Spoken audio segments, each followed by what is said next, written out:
Sí. La droga. Spirituality is higher sensitivity. So connecting with this idea of sensitivity is the idea of drugs. Everything is a drug because it's something that you take inside your organism, inside your being, and it modifies your consciousness. It modifies just your perceptions of life or your state of mind, to which point oxygen can be a drug, to which point love can be a drug, water can be a drug. Depends on how sensitive you are. If you are spiritual, oxygen is the most powerful drug you can expose to. Drugs, after all, are affecting the production level of different neurochemicals. Love, for example, produces oxytocin. So how sensitive you are.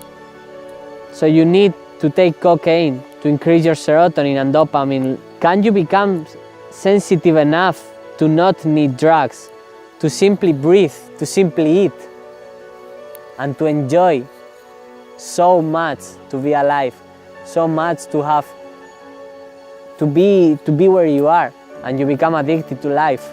So life is a drug. It's such a high level. I can go more plain, more practical level, tobacco, alcohol.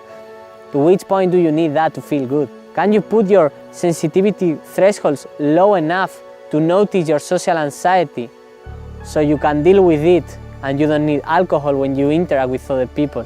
When you have these sensitivities to drugs, to substances, then you can start taking them. And then you can start taking the dose that you need. And then you can notice if that substance is making you actually happier or more peaceful, or is harming you in the short term and in the long term. But before taking any drugs, explore your own levels of sensitivity, explore your own levels of awareness, get to know yourself, so you will not have any bad trip.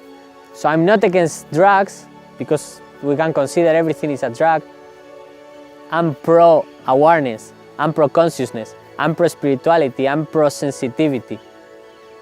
And then we can move to a very spiritual drugs, which can come from marijuana to peyote to psilocybin to these psychedelics. These drugs go to the deepest levels of the mind. I haven't tried them, so I cannot talk.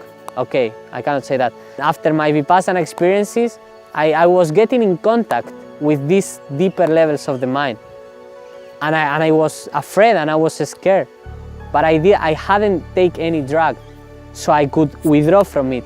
I could say, okay, I'm not ready, I want to go out. If you have taken psilocybin, you go straight to the deeper levels of the mind, and you are in a file of consciousness that you might not be prepared for.